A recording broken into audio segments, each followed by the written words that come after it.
अस्सलाम वालेकुम दोस्तों, मोहम्मद अहमद गुरमानी की यूट्यूब चैनल पर एक बार फिर से खुश आमदीद। दोस्तों, बात करने जा रहे हैं हम लोग आर्मी मेडिकल कॉलेज में शॉर्ट लिस्टिंग और इंटरव्यूज़ की। जब आपने सारे डॉक्यूमेंट्स आर्मी मेडिकल कॉलेज को भेज दिए तो शॉर्ट लिस्टिंग के लिए मैक्सिमम 1 माह तक या 1.5 माह तक ही टाइम होता है। उसके बाद शॉर्ट लिस्टिंग हो जाती है। इसके लिए आसान तरीका ये है कि आप वेबसाइट के ऊपर joinpakistanarmy.government.pk के ऊपर बार बार मेडिकल कैडेट्स के अंदर देखें, वहाँ लिखा हुआ आता रहेगा शॉर्ट लिस्टिंग के लिए। मैंने चूँकि आपको शायद बताया होगा कि मैंने उसमें अप्लाई किया था होप सर्टिफिकेट के ऊपर। जिस वक्त हमारा एफएससी का रिज़ल्ट आया और एमकैट का भी हमारा रिज़ल्ट आया, तो उन्होंने हमें कहा था कि आपने एक बार फिर से ये रिज़ल्ट हमें भेजना है। 1-2 दिन ही रखे थे इसके अंदर। इसीलिए अगर आप डेली उनकी वेबसाइट देखेंगे तो अगर वो कोई रिज़ल्ट आपसे मांगते हैं या वो कहते हैं कि शॉर्ट लिस्टिंग हो गई है, तो आपको बर वक्त पता चल जाएगा। इनकी शॉर्ट लिस्टिंग ना बार बार चेंज होती है। पहली बार हमारी शॉर्ट लिस्टिंग और थी, मेरा टेस्ट और डेट को था और आखिरी नंबर था 40, लेकिन दूसरे बार हमारी शॉर्ट लिस्टिंग डिफरेंट हो गई थी और मेरा टेस्ट 3-4 दिन पहले हो गया था। तो इसके लिए अब किस तरह शॉर्ट लिस्टिंग के अंदर अपना रोल नंबर आपका लिखा हुआ होगा, कोई आपका नाम वगैरह पिक्चर वगैरह नहीं होगी, सिर्फ रोल नंबर होगा। रोल नंबर के बाद आपको जाना होगा आबिद मजीद रोड पर मौजूद आर्मी मेडिकल कॉलेज। वहाँ पर आप उसी डेट और उसी टाइम को पहुँचना है। इससे पहले जब हमने इनिशियल टेस्ट की बात की थी तो हमने कहा था कि आप 1-2 दिन डिले हो जाएँ या 1-2 घंटे डिले हो जाएँ तो मसला नहीं है, लेकिन वहाँ पर मसला होता है। आपने उसी डेट और उसी टाइम को पहुँचना है। आपको सबसे पहले एक टेस्ट के लिए बुलाया जाएगा। उस टेस्ट को हम लोग पर्सनैलिटी टेस्ट हैं, उसके साथ आपको वर्ड एसोसिएशन टेस्ट भी देने होंगे।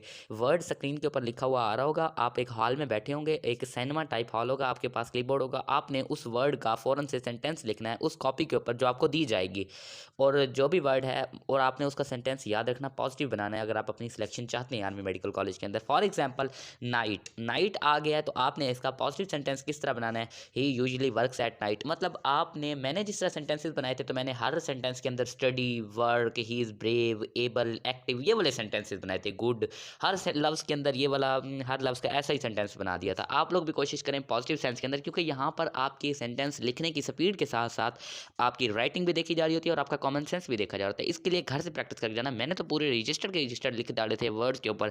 यूट्यूब के ऊपर मुख्तलिफ वीडियोज़ में आपको डिफरेंट वर्ड्स की सीरीज़ मिल जाएगी। ये सेम वर्ड्स होते हैं एएमसी के उस टेस्ट के अंदर जो फाइनल होता है और आईएसएसबी के अंदर सेम होते हैं। आपने वो वर्ड्स अटैम्प्ट करने। वर्ड्स अटैम्प्ट करने के बाद आपको फिर सेंटेंस कंप्लीशन टेस्ट होगा, जिसमें आपको सेंटेंस जो है वो कंप्लीट करने होंगे। वो सेंटेंस कंप्लीट भी इसी तरह सेम टू सेम होता है, क्योंकि उसमें हाफ सेंटेंस होता है, उसके आगे वाला सेंटेंस आपने लिखना होता है।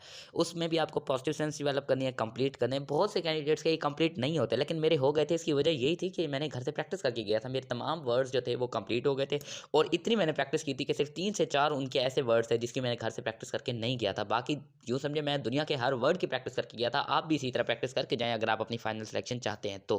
उसके बाद पिक्चर स्टोरी होती है, पॉइंटर स्टोरी होती है। पिक्चर स्टोरी के अंदर ये सारा जो टेस्ट है ना इसका, ये आईएसएसबी के टेस्ट से मिलता जुलता है और इंशाल्लाह हम एक नेक्स्ट वीडियो बनाएंगे जो आईएसएसबी के ऊपर होगी, क्योंकि मैं आईएसएसबी भी दे चुका हूँ। उसके बारे में मैं आपको इन्फॉर्म करता जाऊँगा।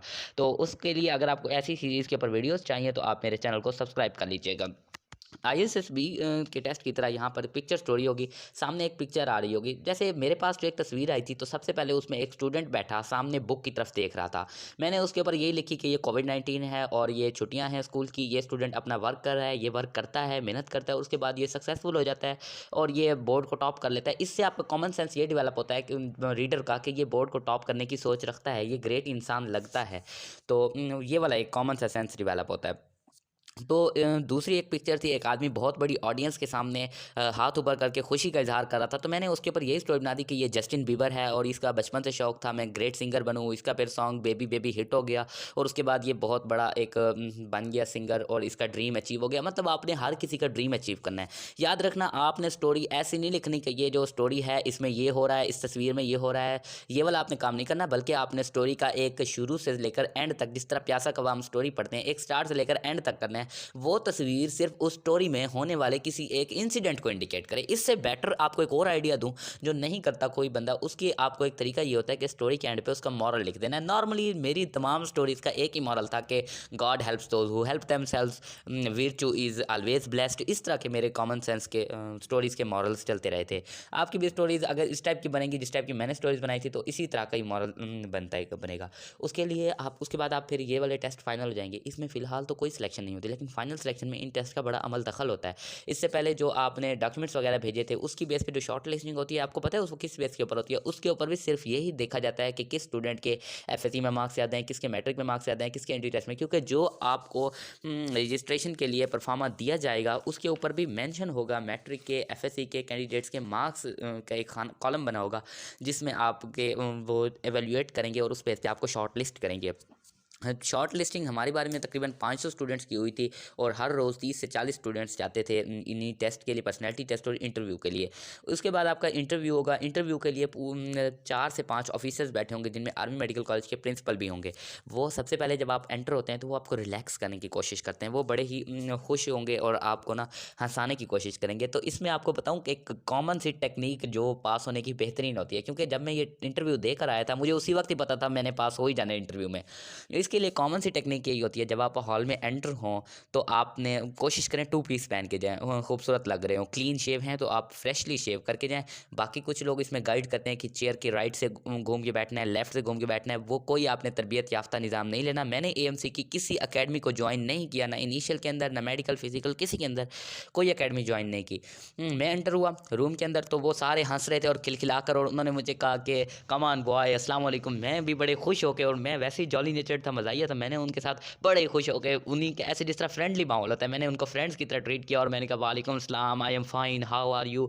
इस तरह वो इंटरव्यू ना इंग्लिश में होता है मुकम्मल तौर पे। मैं बैठ गया, उन्होंने मुझे कहा जनाब वो चेक ये करना चाहते होते हैं कि स्टूडेंट में कॉन्फिडेंस है, बोल सकता है या नहीं, और आप जितना कॉन्फिडेंस शो करेंगे वो बेटर है।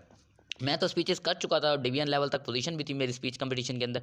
तो मैंने फ़ौरन से खुश हो गया। मैंने कहा, उन्होंने कहा कि आप क्या करते हैं, एक्टिविटीज़ क्या है? मैंने कहा सर मैं स्पीचेस करता हूँ। कोशिश करनी है जो आप फॉर्म के ऊपर हॉबीज़ लिखेंगे, जो आप एएमसी की शॉर्ट लिस्टिंग से पहले फॉर्म भेजेंगे, उसमें जो हॉबीज़ लिखेंगे वो याद रखना। उस फॉर्म की फ़ोटोकॉपी भी करवा लेनी है, करवाई हुई होगी तो आप रिकॉल कर लेंगे, एक बार सोच लेंगे कौन सी है। तो उन्होंने मुझे कहा आपने कोई स्पीच सुनाए। मैं स्पीच तैयार करके गया था, मैं फ़ौरन खड़ा हो गया और अपनी स्पीच सुनाना शुरू कर दी, जो मैंने लास्ट टाइम इंग्लिश में स्पीच की थी। तो उन्होंने कहा ठीक है, अच्छा इंप्रेशन है। उसके बाद उन्होंने कहा कि मुस्लिम्स की ये आजकल जो है ना, मुसलमानों की ये डिसयूनिटी हो रही है, इसके पीछे क्या वजह होगी? मैंने कहा सर इसके ऊपर तो मैंने एक पूरी पोएम लिखी हुई है। उन्होंने कहा जी अपनी पोएम सुनाए। मैं शुरू हो गया जी, हुआ क्या है कि तू बनता है अफ़गानी, होना चाहिए तुझे खालिस मुसलमानी। ठीक है जी, ऐसे उसका एक शेर था, फ़िरकाबंदी मुसलमानों में आई है कहाँ से, क्यों हो गए अलग अराई और गुरमानी। तो मतलब मैंने वो अपनी खुद ही पोएम लिखी थी, उसमें गुरमानी कौम को ही मेंशन किया था।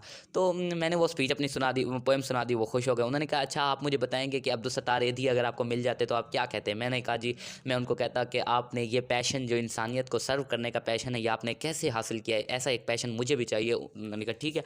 उन्होंने कहा आप मुझे मसीहा का मतलब बता सकते हैं? मसीहा कौन होता है? मैंने कहा सर वो ग्रेट आदमी जो मुल्क कौम की खिदमत करे, जिसको दुनिया एक अच्छा इंसान समझे, उसे मसीहा कहते हैं। लेकिन नॉर्मली क्रिश्चियंस जो है ना, ये हज़रत ईसा अलैहिस्सलाम को मसीहा समझते हैं, क्योंकि उन्होंने इंसानियत की बहुत खिदमत की। तो उन्होंने कहा अब्दुल सत्तार यदि आपकी नज़र में मसीहा है? मैंने कहा जी सर बिल्कुल वो मेरी नज़र में मसीहा है। उन्होंने कहा कि अच्छा तो इसके बाद आप हमें कायद-ए-आज़म के बारे में बता सकते हैं? मैंने कहा सर वो तो मेरी फेवरेट पर्सनैलिटी है, जितना दिल चाहे आप उनके बारे में क्वेश्चन करें। उन्होंने कहा बताएं कि उनकी बेटी का नाम क्या था? मैंने बता दिया जो उनकी ये बेटी है वो पाकिस्तान में क्यों नहीं थी। मैंने कहा सर हर किसी की मर्ज़ी है, वो जिधर रहे जिधर ना रहे, हर किसी की विल एंड विश है, फोर्स नहीं किया जा सकता। वो असल में पूछना ये चाहते थे कि स्टूडेंट में सेंस क्या कहता है कि उसकी बेटी को पाकिस्तान होना चाहिए था, नहीं होना चाहिए था? अगर कायद-ए-आज़म ने पाकिस्तान बनाया तो उसकी बेटी क्यों नहीं थी? मतलब इस टाइप का आपने पॉजिटिव व्यू के अंदर जाते जाना है कि हर किसी की मर्ज़ी है, हर कोई विल एंड विश है, जो भी है हर किसी की मर्ज़ी है, वो जिस तरह रहे जिस तरह करे। तो मैंने कहा सर वो मर्ज़ी है हर किसी की। उन्होंने कहा अच्छा आप मुझे बताएंगे कि आपको कोई अल्लामा इकबाल की पोएम आती है? मैंने कहा सर सारी पोएम्स आती हैं, जो दिल चाहे सुन लें। उन्होंने कहा आप ना मुझे शिकवा सुनाएंगे? मैं शुरू हो गया शिकवा पोएम सुनाना, क्यों ज़ियाकार बनूं सूद फरामोश रहूं।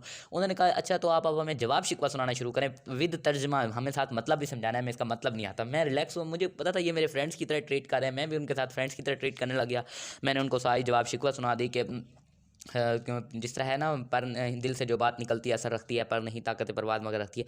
ये चीज़ें होती है छोटी छोटी, जो इंसान को ना दूसरों से यूनिक बनाती हैं कि इसमें थोड़ा सा टैलेंट है, जो इसने पहले पढ़ा था वो इसको अभी तक याद है। कोशिश किया करें मोबाइल फ़ोन यूज़ करने की बजाय बुक्स पढ़ा करें, बुक रीडिंग किया करें, और ऐसी यूनिक हॉबीज़। उन्होंने कहा आपकी हॉबी क्या है? मैंने कहा बुक रीडिंग है। कौन से नॉवल्स पढ़ते हो? मैंने कहा नसीम हिजाज़ी के नॉवल्स पढ़ता हूँ। कितने पढ़े? मैंने कहा 10 पढ़े हुए हैं उसके।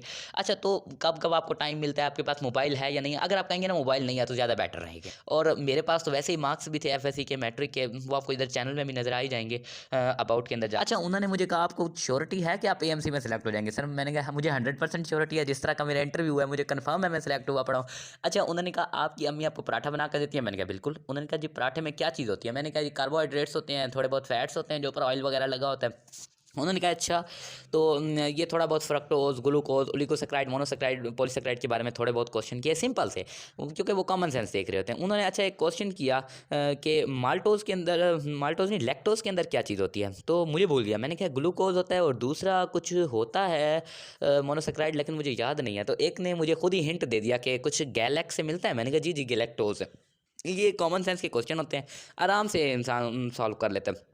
हाँ, बस रिलैक्स होकर बैठना है। उन्होंने मुझे कहा ओके आप जा सकते हैं। मैंने उनको जी भर के थैंक यू कहा। मैंने कहा okay sir, I will remember this interview in my life time. बहुत खुश हुआ। जब बाहर आए तो हमें फिर मेडिकल के फॉर्म दिए गए। उस वक्त हमारे ग्रुप में जो 30-40 लड़के थे, सारों का इंटरव्यू क्लियर था। मुझे तो ऑलरेडी पता था मेरा क्लियर होगा, जितना ज़बरदस्त मेरा इंटरव्यू हुआ था। अगर वो इस मेरे इंटरव्यू को ओवर कॉन्फिडेंट ना समझते ना मुझे, तो मेरा इंटरव्यू कन्फर्म था, बिल्कुल ओके था। और किया भी उन्होंने ऐसे। ओवर कॉन्फिडेंट कोई चीज़ नहीं होती। ओवर कॉन्फिडेंट का मतलब ये है आप कुछ ज़्यादा कॉन्फिडेंट होने के बाद गलत जवाब दें। मैंने गलत जवाब तो कोई नहीं दिया था, सारा ठीक दिया था, तो मेरा इंटरव्यू 100% ओके था। मैं बाहर आया, उन्होंने मुझे मेडिकल फॉर्म दिया। जब मुझे मेडिकल फॉर्म दिया ना, तो आर्मी मेडिकल कॉलेज के प्रिंसिपल ने उस वक्त किसी को भी नहीं कहा था। उन्होंने मुझे कहा कि अहमद बेटा आप रुकें यहाँ पर। मैं वहाँ रुक गया।